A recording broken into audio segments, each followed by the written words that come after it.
Hi guys, मैं आपका दोस्त धीराज स्वागत करता हूँ आपका मेरे एक और नए वीडियो में। तो आज के वीडियो में हम लोग यूनिट्स एंड मेजरमेंट का फाइनल थ्योरेटिकल पार्ट कवर करने वाले हैं। इससे पहले भी 2 एपिसोड रह चुके हैं। एपिसोड 1 के अंदर हमने कुछ पार्ट कवर किया था जिसके अंदर इंट्रोडक्शन था। एपिसोड 2 के अंदर हमने मेन चीज़ें कवर की थी जो कि आती है मेजरमेंट्स और यूनिट्स के अंदर। एंड एपिसोड 3 के अंदर हम लोग डायमेंशनल वाला पार्ट कवर करने वाले हैं। यानी कि अगर सीधा बताऊँ तो एपिसोड 1 के अंदर यूनिट्स, एपिसोड 2 के अंदर मेजरमेंट्स और एपिसोड 3 के अंदर कंप्लीट डायमेंशन हमने कंप्लीट कर रखी है। एपिसोड 1 एंड 2 ऑलरेडी अपलोडेड है। अगर आपको देखना है तो description box and comment box दोनों जगह उसके लिंक है, जाओ एंड देखो। पर हाल फिलहाल चलो इसको शुरू करते हैं। तो आज हम लोग देखने वाले हैं तो आज हम लोग पढ़ने वाले हैं accuracy and precision of instruments, error in measurement. वैसे टॉपिक तो ये है पर हम लोग बेसिकली एरर्स इन मेजरमेंट पढ़ने वाले हैं बिकॉज हमने पिछले वाले वीडियो में सिर्फ सिस्टमेटिक एरर्स तक ही पढ़ा था, रैंडम एरर्स अभी भी बाकी थे।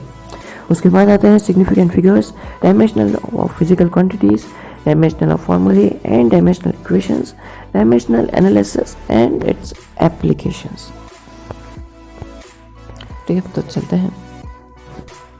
एंड अगर मैं वीडियो को आने वाली वीडियोस का फॉर्मेट बताऊं तो इसके बाद एक वीडियो आएगा जिसके अंदर इस एनसीईआरटी के सॉल्यूशंस होंगे। उसके बाद एक वीडियो आएगा जिसके अंदर दूसरी रेफरेंस बुक्स, अलग अलग बुक्स जैसे कि कोई भी हो सकती है, वहाँ से मैं कुछ पॉइंट्स उठाऊंगा एंड मेरे सेल्फ नोट्स जो हैं वो मैं आपको प्रोवाइड करूँगा। एक रिविजन नोट्स कह सकते हो उसको।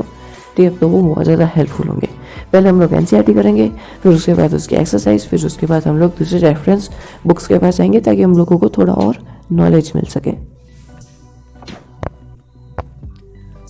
और जहाँ बात रही इस चैप्टर के एग्जाम्पल्स की तो वो हम लोग रिविजन के साथ ही करेंगे। Least count error, the smallest value that can be measured by the measuring instrument is called its least count. All the readings और measured values are good only up to this value. जैसे कि देख लो, कोई measuring instrument है, ठीक है। अब उस मेजरिंग इंस्ट्रूमेंट की एक सीमा है, एक सीमा यानी कि वो उस वैल्यू के बाद सही से काउंट नहीं कर पाएगा। एक काउंट वैल्यू है जहाँ तक वो एकदम एक्यूरेट वैल्यू, मेजर्ड वैल्यू आपको बता सकता है।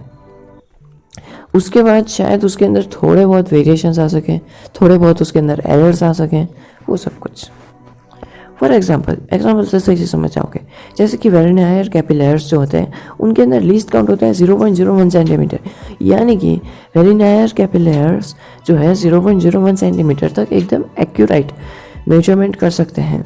अब यहाँ पर एक सेप्रोमीटर में have a least count of 0.001 centimetre. यानी कि यहाँ तक 0.001 सेंटीमीटर तक सेप्रोमीटर्स एकदम एक्यूरेट मेजर कर सकते हैं। Least count errors belongs to the category of random errors, but within a limited size, it occurs with both systematic and random errors. Using instruments of higher precision यानी कि accuracy, using instruments of higher accuracy, improving experimental techniques, etc., we can reduce the least count error. Taking the arithmetic mean of all the observations, the mean value will be very close to the true value of the measured quantity. अब इसके बाद आता है absolute error, relative error and percentage error. चलो शुरू करते हैं। तो suppose the value obtain in several measurements, जैसे कि आपने बहुत सारे मेजरमेंट्स लिए, उनकी वैल्यूज कुछ ऐसी हैं कि A1, A2, A3 up to AN। The arithmetic mean of this values is taken as the best possible value of the quantity under the given condition. थोड़ा सा 10th में आना पड़ेगा यार। तो 10th के स्टैटिस्टिक के अकॉर्डिंग मीन क्या होता है हमारा? बिल्कुल अल्फा। अल्फा यहाँ पे है, सॉरी अल्फा नहीं सिग्मा। ठीक है, थोड़ा सा फिजिक्स के अंदर चल रहा है तो यहाँ पे सिग्मा है, बट यहाँ पे थोड़ा सा अलग है, सिग्मा AI/N। समझे? बस चलो हम लोग थोड़ा सा और आगे चलते हैं। अब क्या कोई मुझे बता सकता है कि आखिर ये AI है क्या? आखिर ये सम ऑफ ऑल नंबर्स हैं या फिर ये है क्या? तो आप मुझे बताओगे। थोड़ा सा तो यूज़ करो यार, गूगल है आप सभी के पास। एकदम पकी खिचड़ी दे दूंगा तो फिर तो आप लोग पढ़ के चले जाओगे, बट इंटरेस्ट नहीं आएगा ना। तो इंटरेस्ट के लिए तो सर्च करना पड़ेगा। The magnitude of the difference between the individual measurement and the true value of the quantity is called the absolute error और द मेजरमेंट। यानी कि जो मैग्नीट्यूड होता है ना, difference between the individual measurement, यानी कि एक अकेले का, जैसे कि इतने सारे मेजरमेंट ली A1, A2, A3, ठीक है, और एक true value of the quantity is called the absolute error और द मेजरमेंट। यानी कि एक अकेले का मेजर लेना एंड फिर उसी एक अकेले का मेजर इतने सारे मेजर्स के बाद लेना, तो शायद उसके अंदर कोई एरर आ सकता है, उसी को हम लोग कहते हैं absolute error of measurement. This is denoted by delta A. और यहाँ पे जो ये बार्स हैं वो एब्सोल्यूट वैल्यू को डिनोट करते हैं। एब्सोल्यूट वैल्यू यानी कि हमेशा जो वैल्यू है वो पॉजिटिव रहेगी। तो एब्सोल्यूट डेल्टा ए, ठीक है। Arithmetic mean as the true value, we consider arithmetic mean as a true value. अब delta A1 is equal to A1 minus A, delta A2 is equal to A2 minus A, या A यहाँ पे mean है। The delta A calculated above may be positive in certain cases and negative in certain other cases, but absolute error, absolute delta A will always be positive. ये हमेशा याद रखना। The arithmetic mean of all the absolute errors is taken as the final or the mean absolute error of the value of the physical quantity A and represented by delta A mean. ठीक है। अब आ जाते हैं हम लोग इसके law के ऊपर। द रिलेटिव एरर और द परसेंटेज एरर, यानी कि ये ऐसे ही कह सकते हैं, पता नहीं इसको क्या कहते हैं, देखेंगे। चलो यार, इसके अंदर बहुत सारी यूनिट्स हैं, पूरे 11 की या फिर शायद इस चैप्टर की यूनिट्स को भी कवर करना पड़ेगा कि आखिर इन सिंबल्स को कहते क्या हैं। The relative error in the ratio of the mean absolute error delta A mean to the mean value A of the quantity measured. यहाँ पे शायद थोड़ा अच्छे से बताया हुआ है कि when relative error is expressed in percentage is called percentage error. तो वैसे हमें रिलेटिव एरर को ही देखना पड़ेगा। तो रिलेटिव एरर तब होता है जब ratio of the mean absolute error, अच्छा डेल्टा मीन जो होता है ना, उसका जो एरर है is to the value of simple वाला ए क्वांटिटी मेजर करते हैं, उनके बीच का जो डिफरेंस है उसे हम लोग कहते हैं रिलेटिव एरर। एंड जब उसी रेशियो को हम लोग परसेंटेज में निकालते हैं तो उसे हम लोग कहते हैं परसेंटेज एरर। वो कैसे निकलता है? वो ऐसे निकलता है कि सबसे पहले रिलेटिव एरर को लिखो, फिर उसके बाद जो डेल्टा मीन है उसको लिखो, फिर नॉर्मल मीन को नीचे लिखो और इंटू 100% कर दो। कहाँ चला गया? यहाँ पे। तो ये है कॉम्बिनेशंस ऑफ एरर्स। चलो इसको देखते हैं। तो mass density is obtain by dividing mass by volume. Density जो है ना, वो मास को वॉल्यूम से डिवाइड करने पे मिलती है of the substance. If we have errors in measurement of mass of the size of dimension, we must know what the error will be in density of the substance. यानी कि कहाँ चला गया?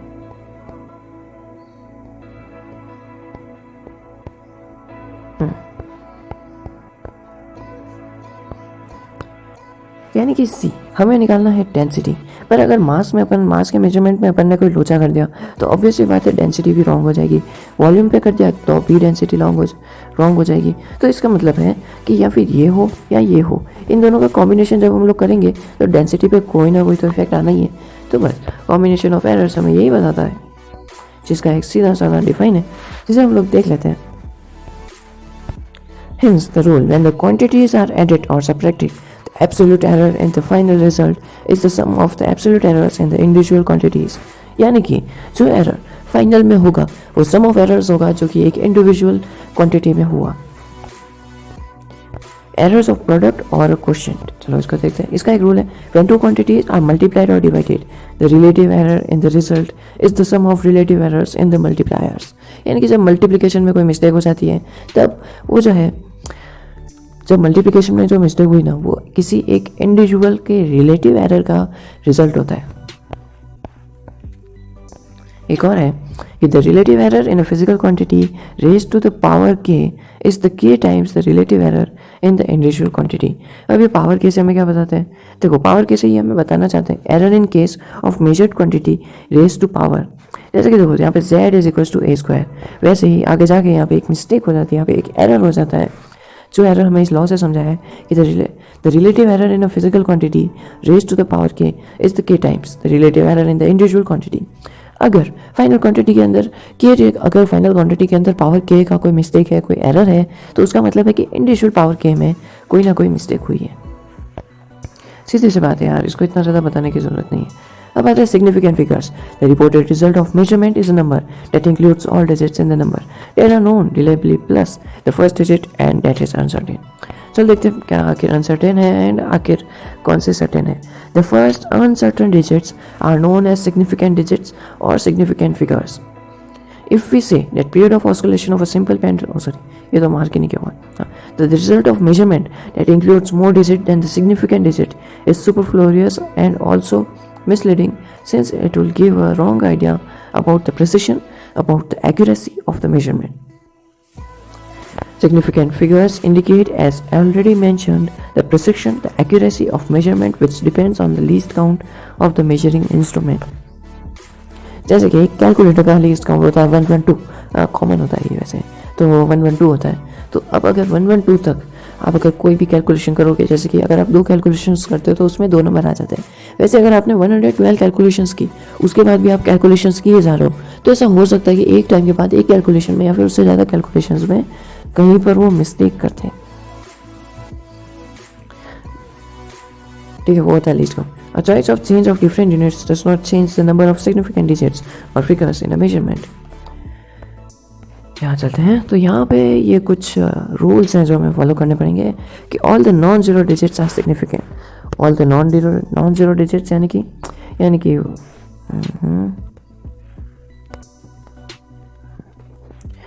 कि 1 2 3 4 5 6 7 8 9, बस ये जो है जिनके अंदर जीरो नहीं आ रहा वो सारे के सारे सिग्निफिकेंट है.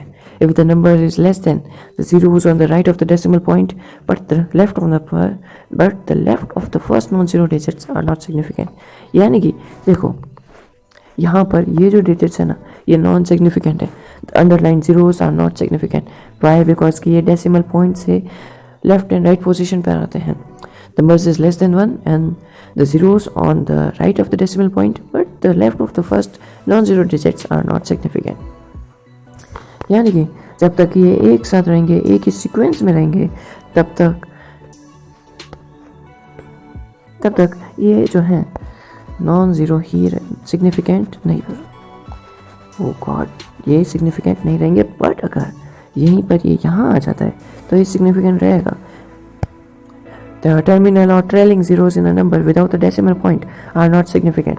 ये trailing zero वाला ना हम लोग आगे, अरे यार बार बार ब्लैक क्यों हो रहा है, अरे यार क्या हो गया. ये जो trailing zero वाला है इसको हम लोग आगे देखेंगे because इसके ऊपर बहुत बड़ा है. The trailing zeros in a number with a decimal point are significant. चलो देख लेते हैं.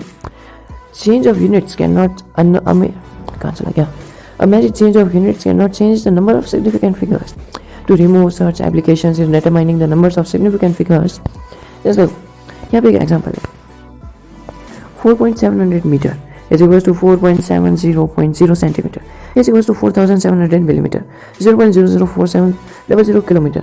तो देखो हर बार सिग्निफिकेंट फिगर्स अलग अलग हो रहे हैं, पर इतनी बार अलग अलग, इतना ज़्यादा वेरिएशन हम लोग नहीं, सही नहीं रहेगा कैलकुलेशन मेजरमेंट के. तो आखिर ये देखा होगा कि जब भी किसी भी चीज़ की वैल्यू है, जब ब्लैक चाहिए होता है तो वाइट आता है, जब वाइट चाहिए होता है तो ब्लैक आता है. क्या बात है. तो जैसे कि आप लोगों ने देखा होगा कि किसी भी चीज़ की वैल्यू फिजिक्स के अंदर 10 की पावर से डिनोट की जाती है, जैसे 10 पावर 16, 10 पावर 15 और कभी कभी तो नेगेटिव साइन भी. और तो आगे ऐसा क्यों, तो इसकी वजह यहाँ पे मैं लिखी.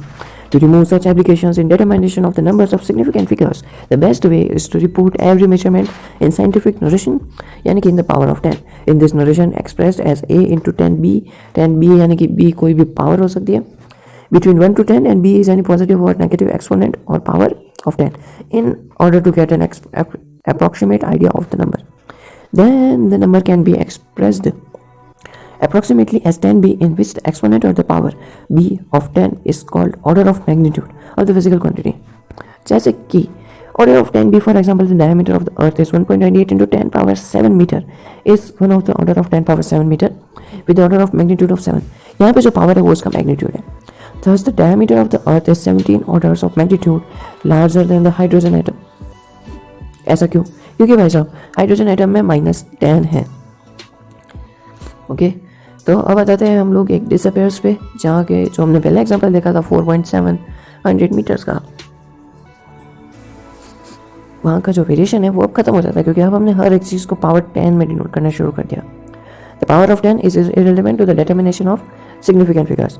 सिग्निफिकेंट फिगर्स यानी कि नॉन जीरो नंबर्स. ओह हाँ, मैं यहाँ पे एक चीज़ बताना भूल गया. कि जैसे कि यहाँ देखो कि अगर मैं इसके अंदर बताऊँ क्या कि इसके अंदर पूरा ही मिट गया। अगर मैं पूछूँ कि बताओ यार इसके अंदर सिग्निफिकेंट फिगर्स कौन कौन से हैं, तो देखो सॉरी इसके अंदर तो बेसिकली पता ही चलेगा। अगर मैं पूछूँ क्या हो गया, स्क्रीनशॉट कैसे लिया, चलो अगर मैं पूछूँ कि ये 4.700 इंटू 10⁻³ के अंदर सिग्निफिकेंट कितने हैं, तो आप कहोगे कि एक तो इसके अंदर जो है ना ये 10 काउंट नहीं होता है, बिकॉज इसके अंदर भी एक जीरो आ जाता है एंड जीरो की वजह से इसके अंदर 10 काउंट नहीं होता है। सो इसके अंदर सिर्फ तो ही सिग्निफिकेंट फिगर्स है। इसका रूल आपको आगे पता चलेगा। The rules adopted in the preceding examples. For a number greater than 1 without any decimal, the trailing zeros are not significant. For a number with a decimal, the trailing zeros are significant. The digits 0 conventionally put on the left of the decimal for a number less than 1 is never significant. The zeros at the end of such numbers are significant in a measurement. जैसे कि 1.250 तो वो significant है। The multiply or dividing factors, which are neither rounded numbers nor numbers representing measured values, are exact and have definite numbers or significant digits. For example, r is equals to d upon 2 or s is equals to d 2 pi r. The factor 2 is an exact number. It can be written as 2.0 or 2.00 or 2.000 as required. Similarly, in t is equals to t by n is an exact number. अब आ जाते हैं rules for arithmetic operations with significant figures. The final result should have more significant figures than the original data from it was obtained. In multiplication or division, the final result should retain as many significant figures as are there in the original number with the least significant figures. For example, किसी के अंदर पहले ही 6 decimal places हो, 12 decimal places हो, आप उसका short 2 decimal places तक करके सिर्फ मल्टीप्लाई कर दोगे, वो नहीं चलेगा। जितना दिया हुआ है उस पूरे को मल्टीप्लाई करना पड़ेगा और तब जाके जो फिगर्स आएंगे वो आपके सिग्निफिकेंट फिगर्स होंगे। Density is equal to mass upon volume. आगे चलते हैं। In addition or subtraction, the final result should retain as many decimal places as are there in the number with the least decimal places. चलो चलते हैं। Rounding off uncertain digits. तो वैसे इसमें इतना कोई बड़ी बात नहीं है, बिकॉज आप लोग जानते हो अगर 5 से बड़ा नंबर है या फिर 5 ही है तो हमको उस लास्ट वाले डिजिट के अंदर +1 करना है। बट अगर 5 से छोटा नंबर है तो हमें उसके अंदर कुछ भी नहीं करना, उसको एज इट इज रहने देना है। आगे चलते हुए हम चलते हैं rules for determining the uncertainty in the results of arithmetic calculations. तो अनसर्टेनिटी को जब हम लोग एरर्स पढ़ रहे थे तब मैंने इसलिए नहीं समझाया था बिकॉज उसके ऊपर आगे जाके एक बड़ा सा पैराग्राफ है। तो if a set of experimental data is specified to us insignificant figures, a result obtained by combining the data will also be valid to insignificant figures. However, if data are subtracted, the number of significant figures can be reduced. The relevant error of a value of a number specified to significant figures depend not only n but also on the number itself. Intermediate result in a multi-step computation should be calculated to one more significant figures in every measurement than the number digits in the least precise and least accurate measurement. Dimension of physical quantities. सबसे important topic. The nature of physical quantity is described by its dimension. समझो कितना important है। We shall call this base quantities as the 7 dimensional of the physical world, which are denoted with square brackets. The length as the dimensional L, mass as m, and time as t, electric current as A, and thermodynamic temperature as K, luminous intensity CD, and the amount of substance is equals to 1. The dimension of a physical quantity are the powers and exponents to which the base quantities are raised to represent that quantity. Note that using the square brackets round the quantity means that we are dealing with dimension of the quantity. Be written in terms of dimensional L, M and T. Dimensions of volume are, volume की dimension क्या होती है, L का Q, तो वो L का Q। अब volume क्या, अगर मैं डायमेंशन निकालूं तो इसके अंदर L तो हो जाएगा L का क्यूब, यानी कि L की पावर तो 3 हो जाएगी। पर फिर इसके अंदर it's said to possess 0 dimension in mass. Mass के अंदर कोई डायमेंशन नहीं होगी। अब वैसा ही वॉल्यूम के अंदर हुआ है, वॉल्यूम जो है मास और टाइम से बिल्कुल ही इंडिपेंडेंट है। बट जब मैं बात करता हूँ 0 डायमेंशन की तो उसके अंदर m के ऊपर आपको 0 की वैल्यू लगा देनी है। Similarly force as a product of mass and acceleration can be expressed as force is equals to mass into acceleration. मास का अपन को मालूम है, हमें सिर्फ लेंथ को और टाइम को स्क्वायर करना है, तो फिर ये कुछ ऐसा आ जाएगा कि m और l तो रह जाएंगे नॉर्मल। बस t का जो स्क्वायर था आज की वो नीचे था डिनोमिनेटर में, ऊपर लाने के लिए उसको माइनस का साइन लगा देंगे। 1 dimensional in length and -2 dimensionals in time. The dimensions in all other base quantities are 0. In change, the velocity, initial velocity, average velocity, final velocity, and speed are all equivalent in context. Length, time, and 3 dimensions are LT or LT minus 1. अब आ जाते हैं हम लोग dimensional फॉर्मूले and dimensional equations के ऊपर. The expression which shows how and which the base quantity is represented the dimensional of physical quantity is called dimensional formula. यानी कि कैसे एक डायमेंशनल क्वांटिटी एक फिजिकल क्वांटिटी को एक्सप्रेस करती है, उसे हम लोग डायमेंशनल फार्मूला कहते हैं. जैसे कि the dimensional formula of the volume is m0 l3 l का क्यूब t0. क्योंकि इसके अंदर m एंड t का कोई रूल नहीं है, बस l का रूल है, बट लिखना ज़रूरी है. And that of speed and velocity is m0 l and t minus 1. Similarly, m0 l and t minus 2 is the dimensional formula of acceleration. देखो ये सारे जो है ना, ये मुंह पे याद होने जाने चाहिए, ये मुंह पे याद होने चाहिए, ठीक है. और अगर हो सका तो रिवीजन नोट्स में मैं इनकी PDF मतलब इनकी मैं टेबल बना दूंगा हर एक 7 फिजिकल यूनिट्स की, ताकि बहुत ईजी हो जाएगा, और 7 से ज़्यादा भी हो सकती है. An equation obtained by equating a physical quantity with its dimensional formula is called the dimensional equation. ठीक है. जैसे कि देख लो, ये वॉल्यूम का ये है, फोर्स का ये है, ठीक है, ऐसा सब कुछ, मास डेंसिटी का, स्पीड का, फोर्स का, ठीक है, देख लेना. इससे तो मैं रिवीजन नोट्स में देने वाला हूँ. Dimensional analysis and its application, last topic. When magnitudes of two or more physical quantities are multiplied, their unit should be treated in the same manner.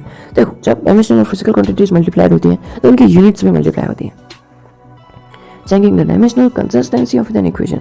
Thus, the velocity can be added to the force of an electric current and cannot be subtracted from the thermodynamical temperature. The simple principle is called the principle of homogeneity of dimensions. मतलब कि कुछ specific डायमेंशनल्स ही एक दूसरे से addition या subtraction कर सकती हैं, बट सब लोग नहीं कर सकते. The arguments of special functions such as the trigonometric, logarithmic, and exponential function must be dimensional. Now we can test the dimensional consistency of homogeneity of the equation x is equals to x0 plus vo t plus half of at. What the distance x traveled by a particle or body in time t, which starts from position xo with the initial velocity of vo at the time of t is equals to 0 and has uniform acceleration a along the direction of motion. तो बस आपको हर एक का MLT के अंदर आपको निकालने का है. फिर आ जाता है page 18. If an equation fails this consistency test, it is provided wrong. But if it passes, it's not proved right. Thus, a dimensional correct equation is noted to be actually an exact correct equation, but a dimensionally wrong यानी कि incorrect यानी कि inconsistent equation must be wrong. यानी कि अगर ये equation सही हो रही है तो ठीक है, अच्छी बात है. इसका मतलब ये नहीं कह सकते कि डायमेंशनल क्वांटिटी भी एकदम एक्यूरेट है, नहीं. सिर्फ ये एक नाम के लिए है कि हाँ सही है, बट अगर ये गलत हो जाता है तो भाई साहब सब कुछ खत्म. तो इसके बाद आ जाती है समरी एंड उसके बाद एक्सरसाइज, जो हम लोग कल करेंगे. तो आज का वीडियो बहुत बड़ा है एंड यहीं पे ये खत्म हो जाता है. थैंक यू अगर आपने इसको पूरा देखा. एंड भाई साहब अगर यहाँ तक देखा है तो प्लीज़ ये डिस्क्रिप्शन बॉक्स में डाल देना कि 5021 प्लीज़ यार, प्लीज़, क्योंकि मुझे पता रहता है कि यार चलो किसने तो यहाँ तक देखा. Thank you.